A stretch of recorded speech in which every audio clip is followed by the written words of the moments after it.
Great. I think I will call this meeting to order. I'd like to call the meeting, the March meeting of the Urbana Human Relations Commission to order. Let's have a roll call, please. Carol Bradford, Stacy Burnett, Reverend Florence Clapwell, Here. Megan McKissick, Peter Resnick, Here. Francis Rigberg, Here. and Julie Robinson Schaefer. Here. Excellent. We certainly have a quorum. Next, let's look at our agenda for tonight. Can I have a motion for approval of the agenda, please? I'll make a motion. Thank you, Florence. A second? I'll second. Okay. Might as well give us newbies. Whoever got you in the ear first, that's the key. Is there any discussion, any suggested changes or anything? One question. I didn't Yes. see the minutes on the website when I went and took a look. Oh, So approval of the minutes might not be possible. Did we get a copy of the minutes by we email? And I missed? We got yes. we got it by email, but wasn't there a whole thing about that we're supposed to have the minutes up on Well, the website? I don't After usually approval. post the minutes until they're approved. yes. Right, that makes sense. So you don't put the draft minutes out on the website? That actually Not- makes total sense. Oh, That- okay, that does okay. make sense. I will You go wouldn't- find them in the in my In email your and read email, them over files of quickly. your email. Okay. All right, let's vote on the approval of the agenda. It's been moved and seconded. Reverend Florence Caplow, Yes, aye. Peter Resnick, Aye. Pete, I didn't, Oh, sorry. sorry. Aye. Oh, thank you. I'm sorry. I just didn't hear you. Francis Rigberg, Aye? Julie Robinson Schaefer, Yes, aye. Okay. That's it? Okay, the motion passes and we move on to our minutes for our last meeting, February 10th. Would someone like to move that we approve these minutes? I'll move to approve the minutes. Okay, thank you, Julie. Second? Someone? Florence? Okay, so it's been moved by Julie, seconded by Florence, that we approve these minutes. Is there any discussion, any comments people have on changes, additions, corrections? Okay, then we will have a roll call vote on the minutes. Reverend Florence Caplow, Florence? Sorry, muted, sorry. Aye. I was looking at them. Peter Resnick, Lovingly. Aye. Francis Rigberg, Yes. Julie Robinson Schaefer, Yes. Okay, the minutes have been approved. By the way, I am in Chambers tonight, not in Mongolia, unfortunately. Okay, now we move on to public participation. Do we have any raised hand? Apparently not. Well, that's refreshing. Okay, moving on. Unfinished business. To take a look at our bylaws. I didn't receive any other input on the bylaws, and I'm wondering if anybody does have any comments on them or on my suggested changes. Pete. So I do have a couple of my own that I scribbled up quickly this week, but it's been a little crazy and never got to them. But I did read over yours and I had a few comments on them. Okay, great. Most of the beginning stuff looked just fine. Let me scroll down to where I had comments. So down in the hearing section, Yes. and part of this is going to relate to the informal hearing rules and that kind of stuff. Yes. So it seemed to me that what we should probably do in this section is actually start with section 1, instead of saying public hearings held before the commission, full stop, separate them out and say public hearings held before the commission subsequent to a finding of probable cause, hereinafter full hearings, and informal public hearings held before an appeals body appointed by the commission subsequent to an appeal of finding of lack of jurisdiction or lack of probable cause, hereinafter appeals hearings shall be pursuant to hearing procedures as adopted by the commission. Very good. I like that. And same thing, and then in section 2, all full hearings and appeals hearings shall be public and subject to the Illinois Open Meetings Act. But then in section 3, I would limit it to full hearings in this case, which is full hearings shall not be held by less than a quorum of the commission. And full hearings may be conducted by a bare quorum, but shall be continued, I think is reasonable. I believe the purpose there was if you just had a bare quorum, that you shouldn't go ahead with the hearing for that night. That you should have at least one more than a quorum was the idea. What is the idea there? I believe the concern was, and this is like, these came out, I believe, like minutes before I got on the commission. So I'm reconstructing a little of what I was told at the time. I believe the worry here was that given the length of that hearing, we would have a problem with attendance of getting, at least a quorum for every session of the hearing, because it was continued on and on and on and on. And so we wanted to have slightly more than a bare minimum such that at the end of the hearing, you would have at least a quorum who could go into deliberations. Because it would be the same group. Right. So it's a spare. It's have at least a spare just in case. Okay.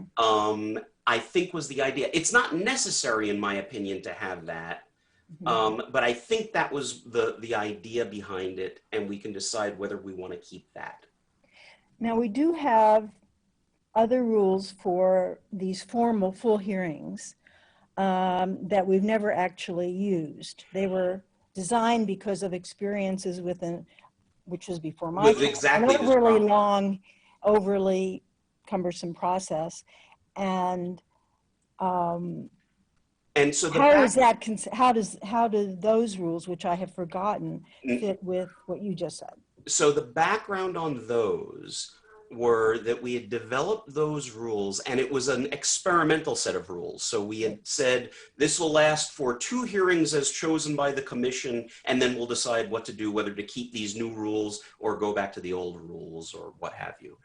The new rules basically said when we hire the hearing officer, who is sort of the judge in when we hear the case, that the hearing officer would conduct the full set of hearings first, take all the evidence, blah, blah, blah, blah, blah, record it all, but hold all the hearings, and the commissioners would not be required to attend.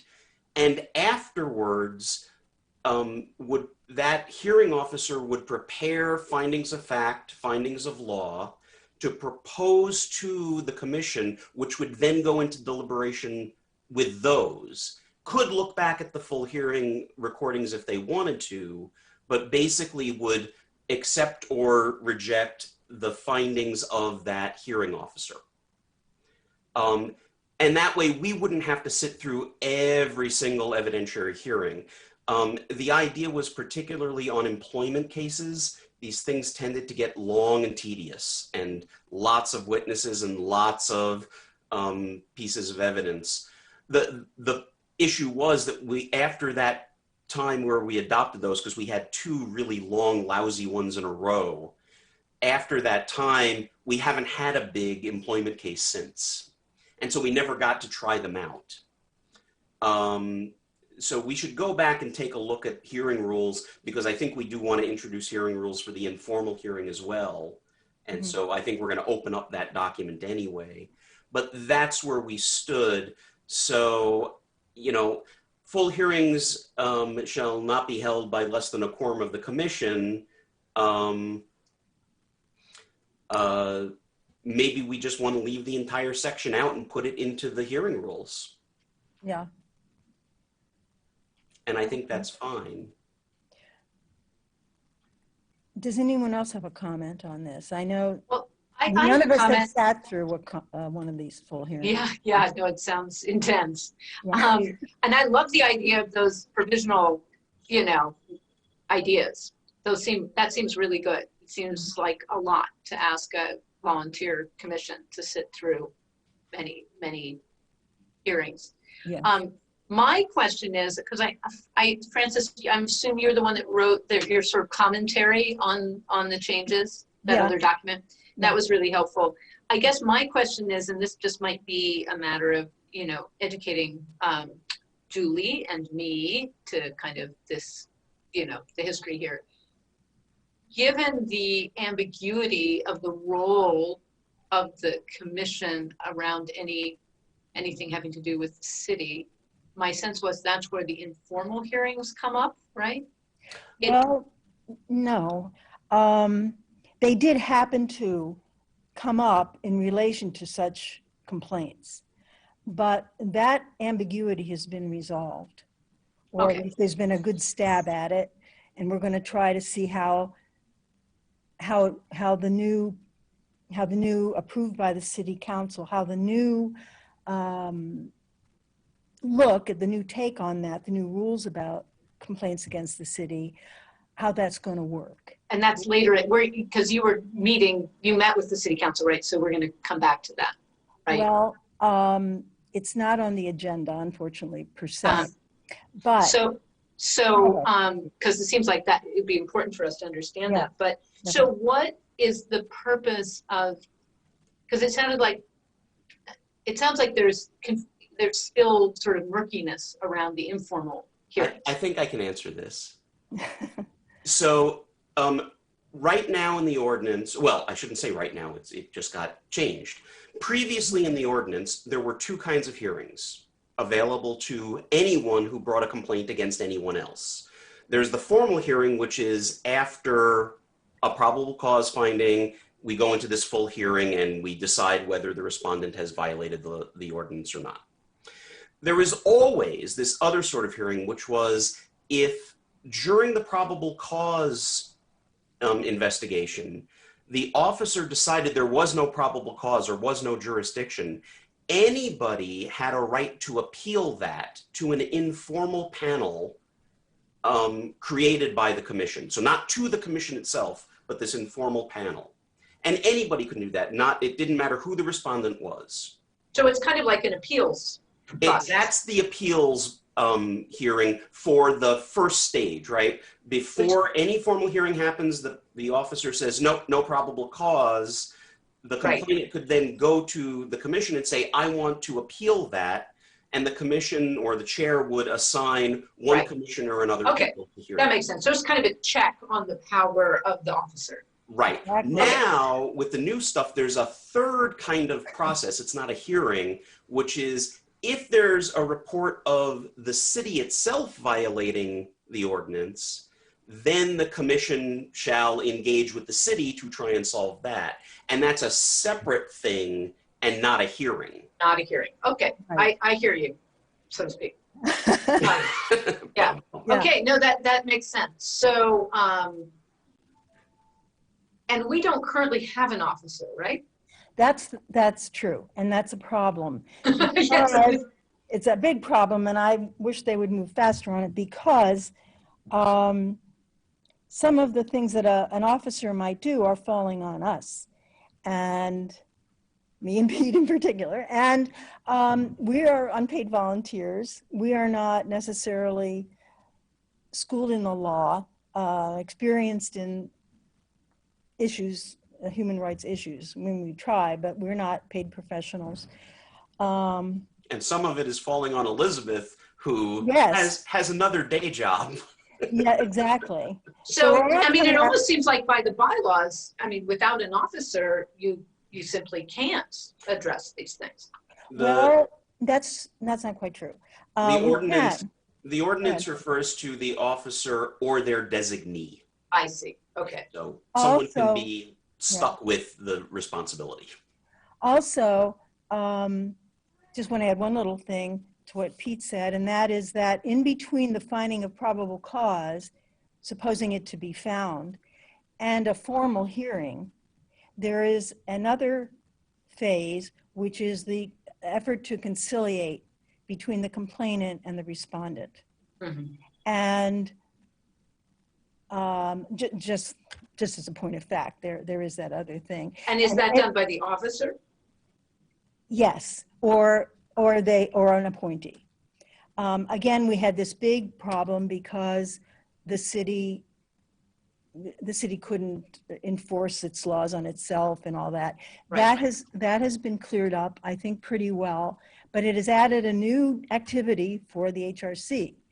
And that is that if a complaint comes in or a concern is expressed by the public about the city not complying with the ordinance, which it has declared now that it will do, there is a procedure outlined, at least, in the ordinance. And that there will probably be some shaking out there, but the procedure is that the concern comes to the HRC itself, not the officer, as far as correct me if I'm wrong, Pete.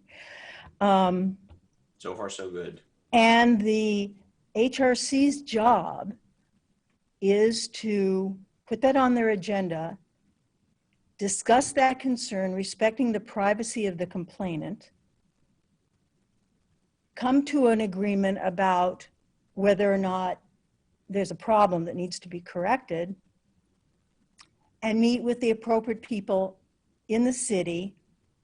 It doesn't say publicly, but I mean, talk to them, advise them about a correction if we think one needs to be made.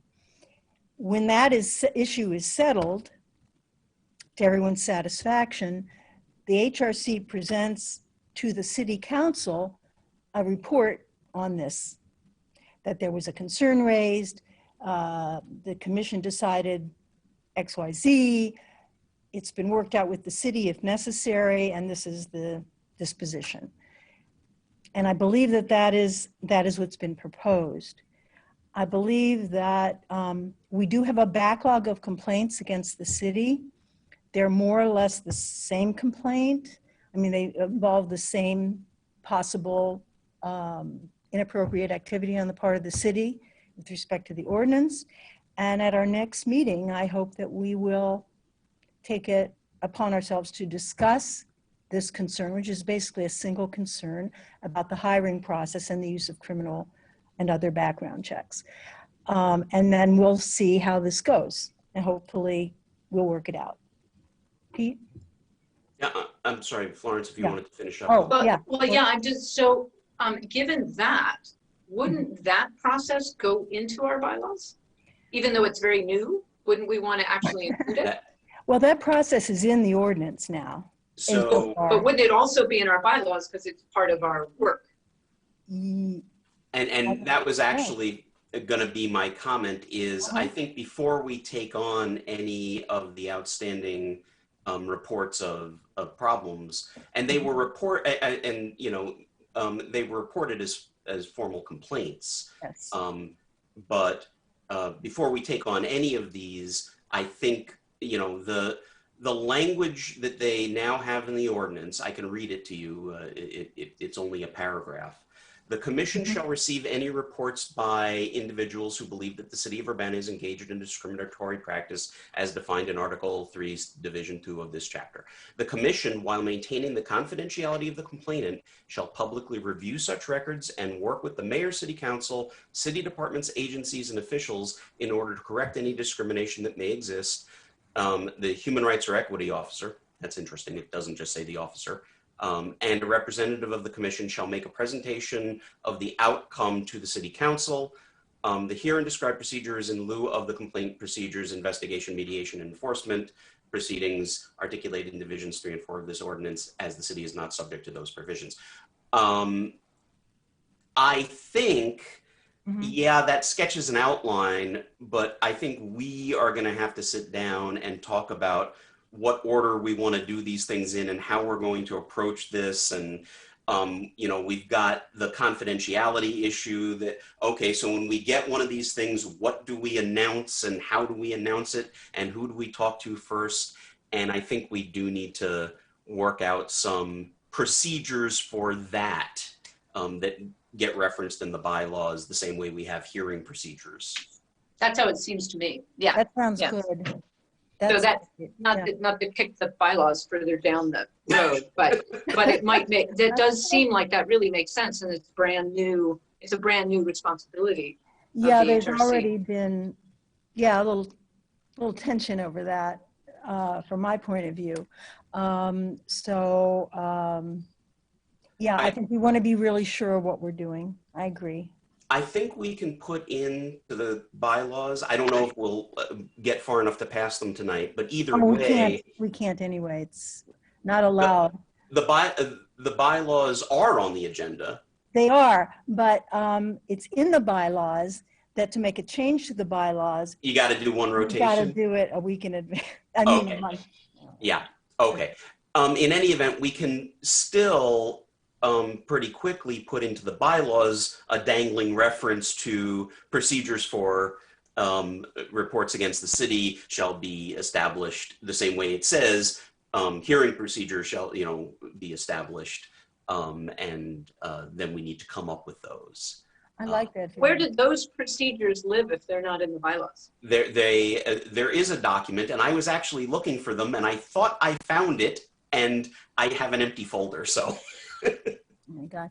Well, we have a lot of, unfortunately, we have some of this housekeeping that we need to catch up on. We just found the bylaws in a dusty folder. And we also have the rules for the use of criminal background checks, which is also floating in the ether.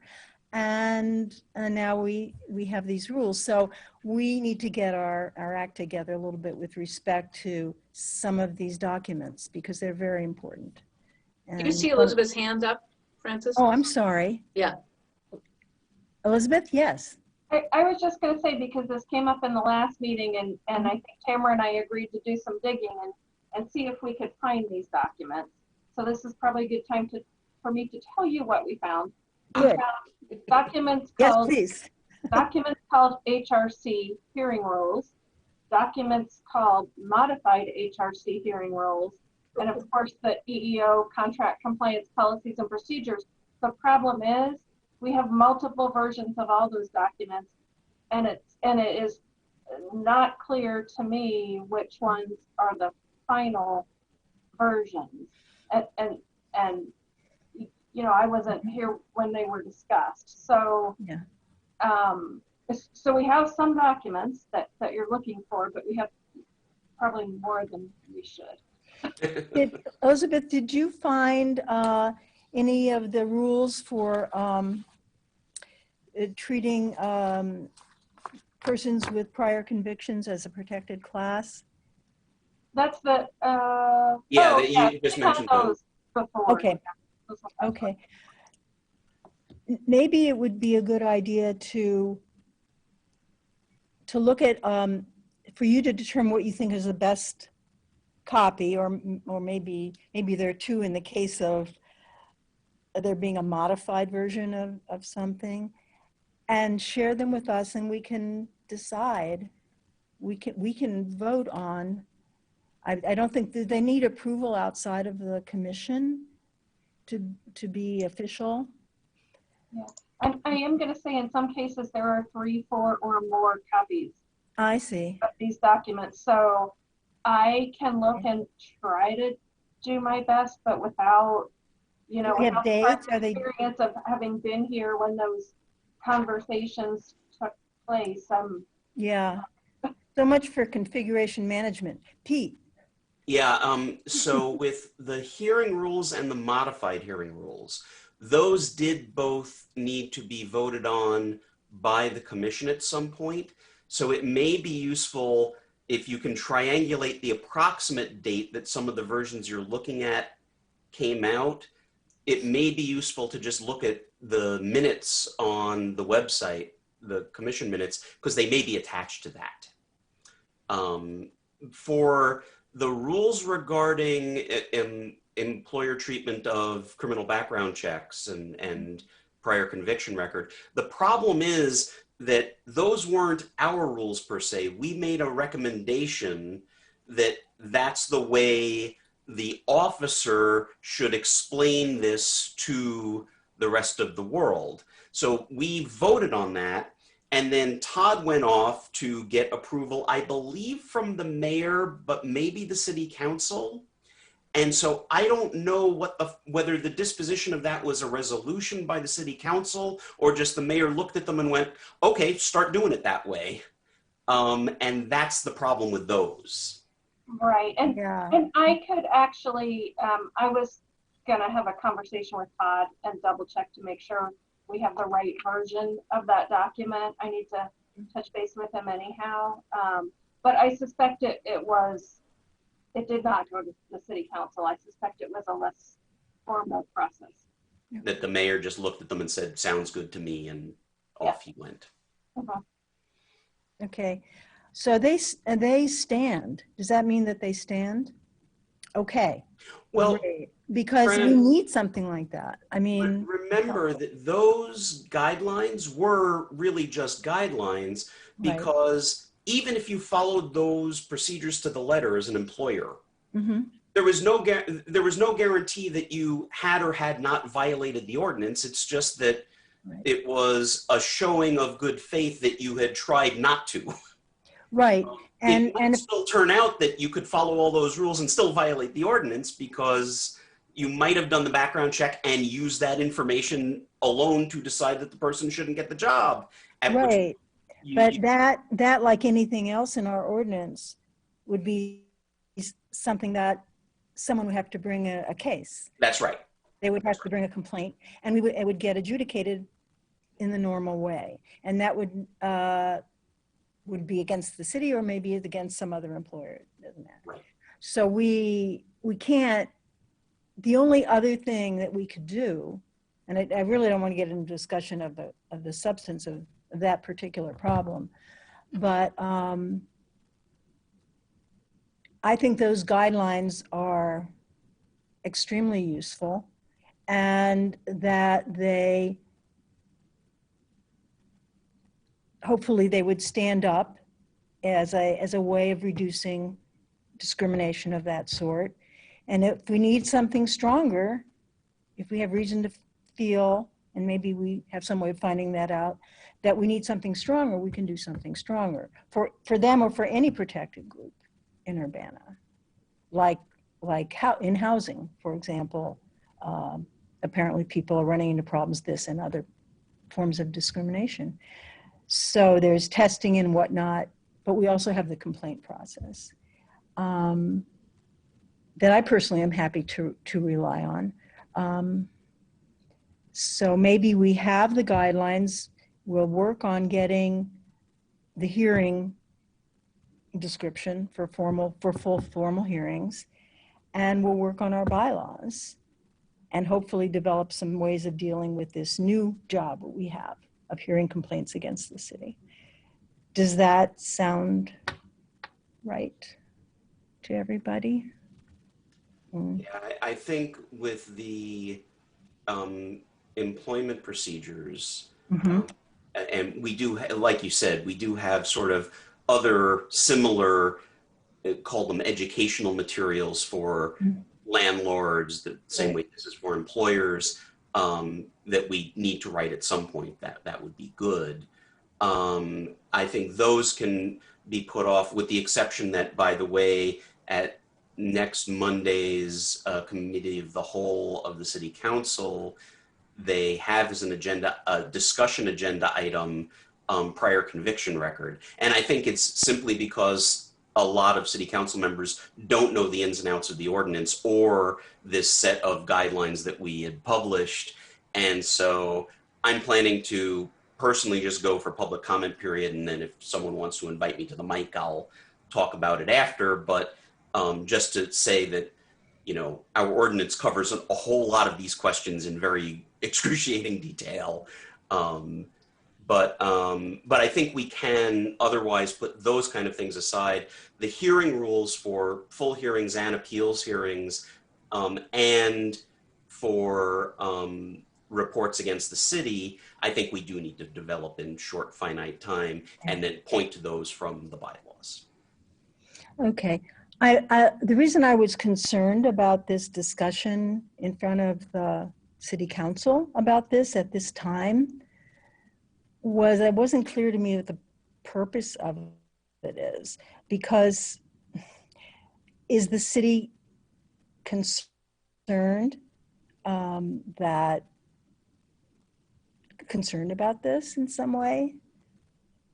About what it's doing? I don't know. During the discussion that only just started, and they said, well, we should put this on the agenda. Mhm. I believe the initial discussion might have been started by Councilmember Miller, and then other people started asking questions about, wait a minute, what is in the ordinance and how does it work? Okay, At I which did point not. I think, well, we should have a full discussion of this. So I don't honestly Okay. know what each council member's motivation is here for having Mm-hmm. the discussion, but I think it's well worth explaining what's going on to them as Okay. best we can. But that means that we do have to have some representation there from the HRC. This is the kind of thing that having our own full-time officer would be good for, and I don't understand why we don't have one, to be honest, because we fill other positions quickly. And I'm a little nervous. I'm a little nervous around this issue, like I say. And we are dealing a little bit with a bit of a lame duck city council too, which is a bit of a problem. Yes, Florence. So I think that you wrote something to the mayor, but should we write something? Should we have a letter that goes out from the entire commission to the mayor saying, this needs to be a priority in your hiring?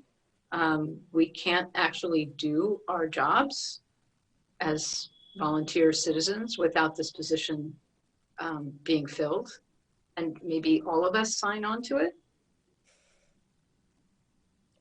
I would not be opposed to that. Pete, what do you think? I think it's a great idea. I think if we want it to happen before our next monthly meeting, we would have to call a quick special meeting so that we could all vote on it, because it is in effect an action, a resolution of some sort. So, if someone were to write it up and circulate it among the commissioners, we could have a short special meeting arranged to. I would be in favor of that happening. I mean, it just seems like, somehow things have to get a little louder. Thank you. Yes, I agree. I would be happy to write it up and circulate it, and maybe we could have a little gathering next week and make our feelings known, because I think this is not helping the cause of fighting discrimination in Urbana. I agree with you completely. And especially in light of the, most recent decision of the council, which is actually adding work to the commission. I think for all those reasons, you could make a good case. I know, we all try, but we are amateurs and we do have other lives. And some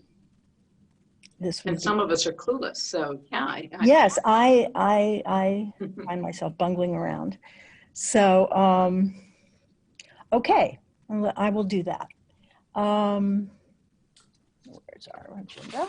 So I had a couple more on the bylaws. Oh, yes, please. In addition, most of them were relatively simple. So in Article 4, Section 6, which is public hearings shall not be held by less than a quorum, blah, blah, blah. I thought it also useful in the meeting section to say meetings may be held by less than a quorum of the commission, but no formal actions may be taken at such a meeting. That's been our practice. Yes. But I thought explicitly calling that out wouldn't hurt anything. Okay, got it. The other one was I thought about for the hearing section, renaming it complaints and hearings, although maybe with the new section of the ordinance, complaints, reports, and hearings, or something like that. But adding a section which said, this is formal complaints can be brought to either the officer or the commission. And we've had that happen. That's in the and ordinance, isn't it? That's in the ordinance. Yeah. But I thought we should have a piece that says explicitly, complaints received directly by the commission pursuant to the HRO shall be transmitted to the officer for preliminary investigation and other processing. Because I believe our only responsibility, at least as far as the ordinance goes, and it's not explicit, is we receive it so that the commission is made aware of the complaint, I presume was the reason for putting in the clause in the first place. Well, now we're aware, we hand it off to the officer and they do their investigation. And I think we want to make it explicit that that's our only job when we receive it. We don't have to look at it. We don't have to make any determinations about it. We just pass it off. It may come back to us eventually, but we pass it off. So I thought adding that line would be useful. Okay, that is good. And so we could have a section called formal complaints, reports of concerns, and that would be like something like that about the city that we do have to deal with. I'm not sure why, but that's. You might just label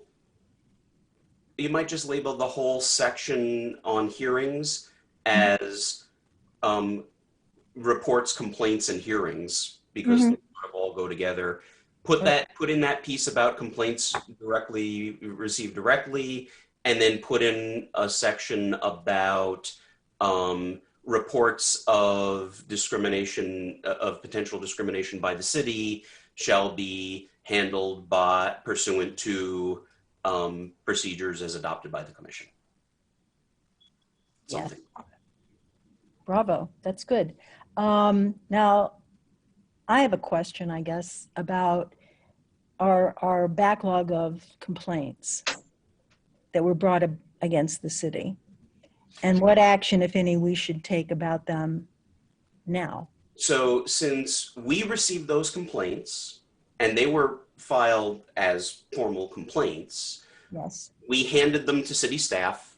Yes. I think was the appropriate thing to do. Mm-hmm. I think at this point, given the ordinance change, since we know the identity of the complainant, which we need to keep confidential, we should contact the complainant and say, okay, the city has just passed this new ordinance, and we would like to handle these as reports under that portion. If you're wanting to continue with this report, and see if the complainant is amenable to switching it to this new part of the ordinance.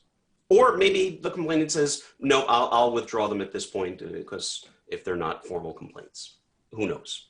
But I think that's probably the best plan for the outstanding ones. Okay, Because right now they're sitting with the city in sort of limbo because that's right. no one has handled them to do anything with them yet. So Because it's a complicated because it was complicated. case.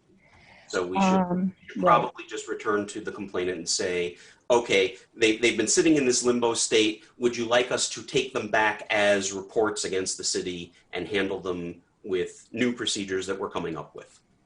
Yes, exactly. That sounds good to me. That sounds very good to me. So we need to have somebody contact the complainant. Pete. I'm fine doing that. Okay, thank you. Was there anything else in the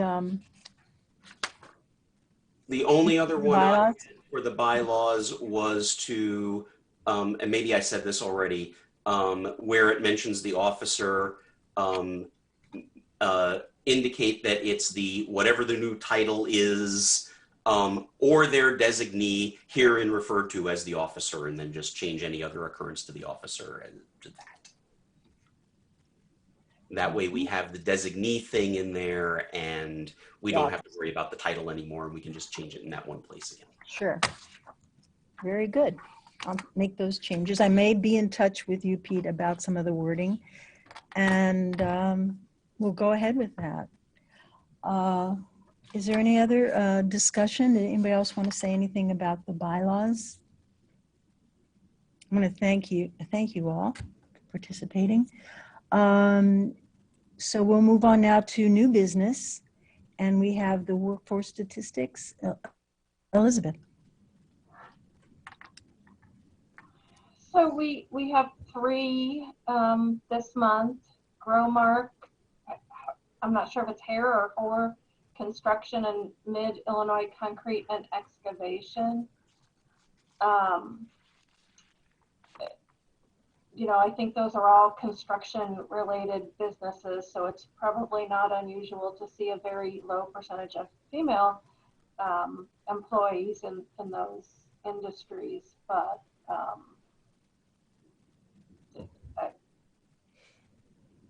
yeah, they're not, at least 2 of them are not do not have a lot of representation for minority employees either, so. Okay. Florence? I was just kind of struck at how they kind of checked all the boxes as if they've like done all this stuff around, you know, inclusion and equity and all that. And yet, especially the concrete one is like just white male, you know, and honestly, you know, any of those industries, the construction industry has plenty of people of color that are in them. And women. So, and women, yes, especially here. This is a town with a lot of women in the trades. Including my stepdaughter. Yeah. So, I mean, I guess that was kind of part of what was bothering me is I felt like there was a real mismatch between what they put in their check boxes versus what you can see in their hiring. Well, we can look at the approvals that have been suggested and decide what we want to see there. Would anybody like to make a motion so that we can discuss these in particular?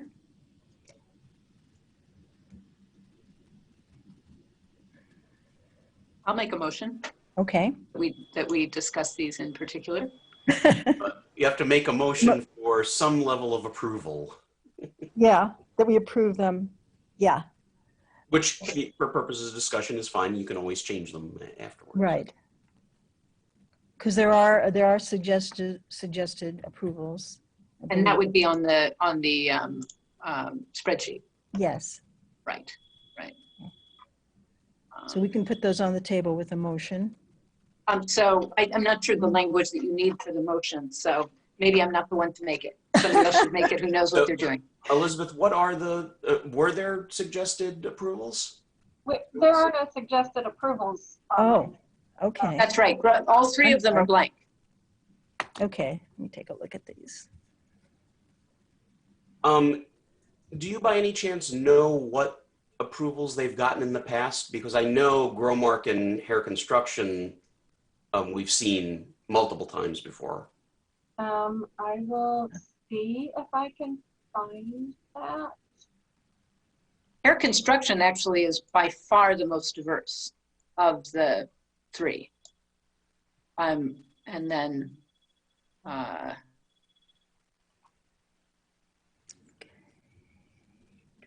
Growmark is slightly diverse, and then Mid-Illinois Concrete is not. Okay. But I mean, yeah. Okay. Sorry, I was gonna say, Hair Construction had a 1-year certification most recently. It's gonna be a little bit slow. It's on here. They look like they all had 1 year. Mhm. Oh, no, they're blank. I'm sorry. Growmark had 1 year most recently. And what was the third one I was looking for? Mid-Illinois Concrete. I don't know that we've had them before. Have we? Yes, we have. And it looks like they had a 2-year certificate issued in 2019, which doesn't actually expire until October 31st, 2021. So I don't know if they've requested this at this point because they're planning to bid on a contract, or what the reason is for doing that early. So Okay, so go ahead. I'm sorry. here's a question. I mean, I'm just looking again, they're like, yes, yes, yes, yes, on everything. If they say that they have an equal employment opportunity plan, that they have a written policy around sexual harassment, it's supposed to be attached. Are those ever attached to what we see, or do we just believe them? Those are usually attached. They're always attached if they send them, and they have been sending them. Oh, I see. Oh, would I just scroll found them. down. Yeah, in the I didn't see packet. them the first time. Right. Yeah. Okay, right. Oh, go ahead. I guess it just seems to me that, I mean, if you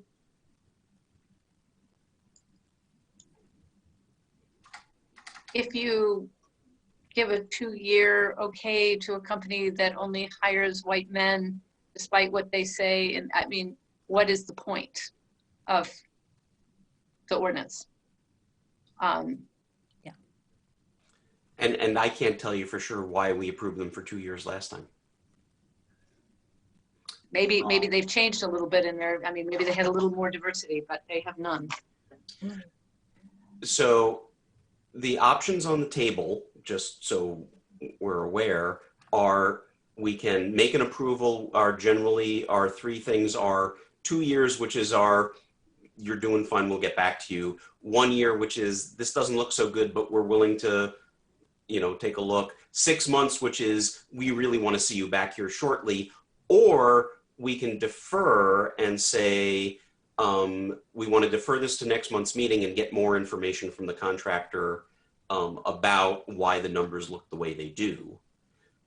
There is a 4th choice, which has never been invoked yet, which is, no, we do not think you are in good faith doing equal opportunity employment, and therefore we are denying certification, at which point we in effect say that the contract is null and void. Like I said, we have yet to actually pull that lever. One of the things I notice is that their workforce turnover is 19 employees since the last EEO report. So, I mean, that means that they really might have looked different before. I mean, they only have 35 employees. So that's more than half their workforce is turned over.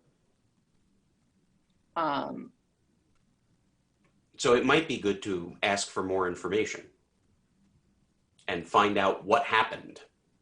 And maybe take a look at the last time they were certified, get those numbers and compare. Looks like they have 1 white woman and 1 Hispanic service worker. That's it. I guess I'm reading this, though, if I'm looking at table C, right, workforce turnover since previous report, that they only had 1 separation, but they've hired 19 more. That's how I'm reading it. Am I reading it incorrectly? They had. Oh, that's true. Yeah. And they lost to, they hired 2 minority employees. They separated. How could they have hired 2 minority employees when they only have 1 on their main table? This is true. Something's odd here. Yes. Right, because I'm with you where I'm looking at this and I'm going, you've hired 19, but you only had 1 separation. So have they just grown that much? And the only separation listed is One professional male. And not minority. Right. I think it's worth getting more information for at least this one. The numbers don't add up.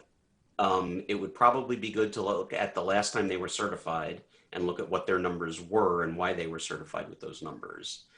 And, maybe this may be the entirety of their EEO sexual harassment and drug testing policy statement. It's 1 page. That may be it. So we might want to have a conversation with them before we go forward with an approval.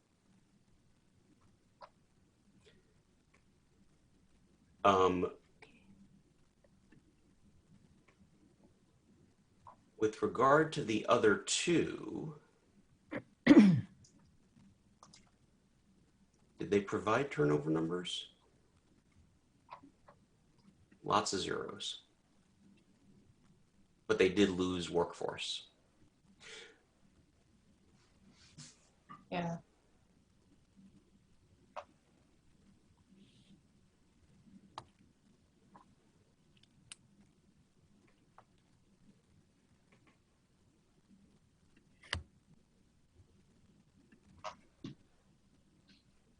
So it looks like Gromar, are you looking at Gromar?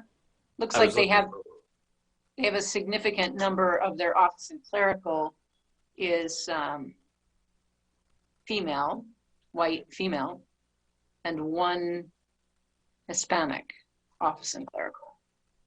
Oh, and one African-American laborer.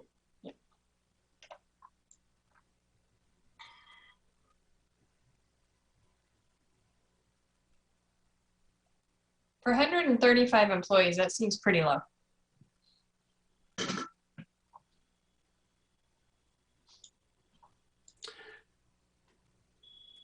So, and looking at even hair construction, the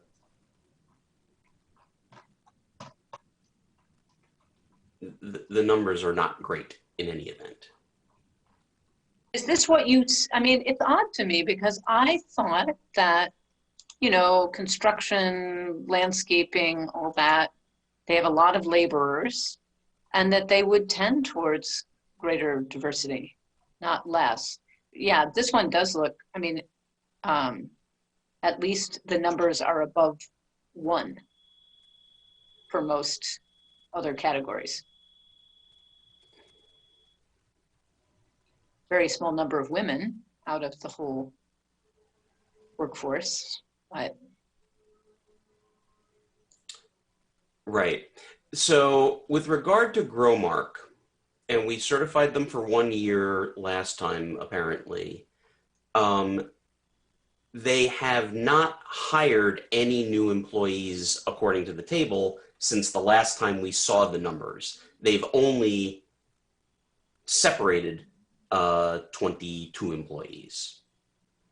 So it is kind of hard to a certain extent to say, well, you could be doing better if you haven't hired anybody. Right.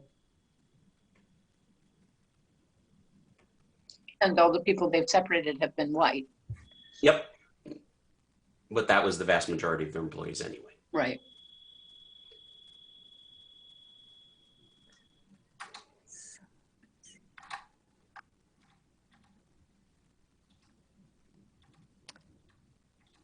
Well,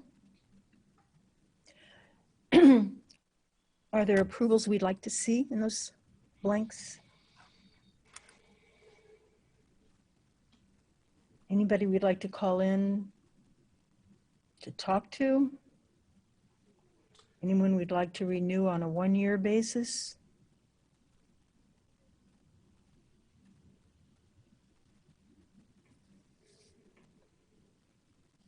It's hard to go from a 2-year to a 6-month. That's Yeah. So harsh. So okay, let me make the following motion.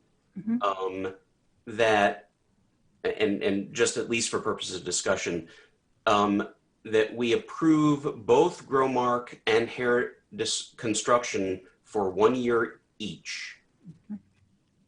And for Mid-Illinois Concrete and Excavation, we direct staff to get more information with regard to their current workforce, and we'll review it next meeting.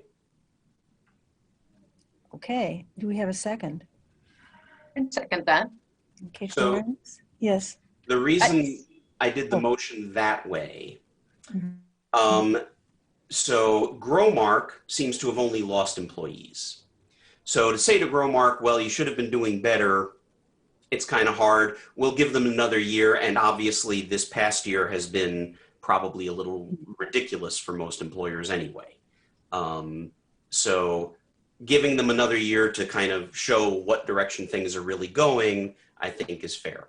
With regard to Hair Construction, if you take a look, they didn't really have separations, at least according to their, whoops, let me get back there. They had 8 total separations, did not lose any of their minority employees, but hired 2 out of 9 new employees were minority, which is not wonderful, but it's, you know. No, they seem like they're trying. They're trying, at least on paper. And so we want to keep checking back in with them, again, with the understanding that this past year has been weird and probably all sorts of problematic for employment. So I think it's fair to give them another year to review. And usually when we put out these things, there's a standard form letter we send to them saying, we're going to approve you for another year, but we'd like to keep track of what's going on. Let us know how it's going, or something to that effect. My one question would be, how do they compare? I mean, they compare favorably to the other 2, for sure. But how do they compare to what you kind of see come across? I mean, I've only, been at a small number of meetings. Are they in the same kind of general level of diversity that you see in the companies that you give 2-year approvals to? No, they're low. They're low. Okay. I guess one thing I was wondering is, is it worth, as part of that form letter, does it say the commission has some concerns over your lack of diversity and female representation in your workforce? I think so. We would love to see you improve. Elizabeth, have you done one of these form letters yet, or? I've used one that they've used in the past, and I can send you all an example of what I have used. If you want to update it or something like that, you're more than welcome. But I can send you an example of what I've been using the past few months. That's I great. just think it would, where we do have concerns, it seems worth actually communicating that. So not just like, we're just punishing you, but, you are very low in your diversity of your workforce. Yeah. I mean, it just, Yes, Elizabeth. I was going to say, Mid-Illinois Concrete is the one that is currently certified through October 31st. And so if it takes some time to get that information, I'm not sure that it's particularly urgent that necessarily that we have it next month. Yes, that's right. Because they're, Right. they're currently certified. Right. Okay, that makes sense. I have a question related to the Growmark application. So we are strictly looking at the statistics for the piece of business that's in the city of Urbana, correct? Generally, that's what they do, although in this case, the piece that's in Urbana seems to be equivalent to their total workforce. I wasn't sure since they list an address in Bloomington for their parent, essentially. So No, sorry. So they are giving their workforce that will work in Urbana or work on the Urbana contract, but no, not the workforce that actually lives in Urbana. It's their workforce. It's their workforce. That's what I was trying to figure out, if there was any difference between, hey, maybe they're way more diverse in Bloomington. Not that that impacts, because, right, whatever they're working on in Urbana needs to be the same level of diversity. But I was just curious if there was any distinction there. I've had a habit over the years of, when it's an out-of-town firm, actually going to Wikipedia and looking up to see what their demographics are, just to kind of compare. Because occasionally you'll find one where, it's 25 workers, which is above our threshold, but it's in a town which has a minority population of point something %, and you go, and they're out in the middle of nowhere, and you go, okay, well now, their hiring practices have a limit. Even given their population, right, they're simply not going to find folks. Okay, thank you for clarifying. Mm-hmm. Any other discussion? Okay, since motion was made by Pete and seconded by Florence, I believe. We will have a roll call vote on these proposed approvals. Reverend Florence Kaplow, Yes? Peter Resnick, Yes. Francis Rigberg, Yes? Julie Robinson Schaefer. Yes. Good, the motion carries. Staff report. Elizabeth, do you have anything? I do have a couple of things. We only had 2 contacts over the past month about discrimination issues. One actually occurred in Champaign, so I referred that person to the city of Champaign. The other one was related to a housing issue at a co-op in the city of Urbana. And after talking with that person, I referred them to the HUD Fair Housing Equal Opportunity Office. Okay. Other thing I wanted to mention is, I don't know if you all are all aware of this, but Senate Bill 1480 is currently sitting on Governor Pritzker's desk. And this goes to criminal convictions and hiring.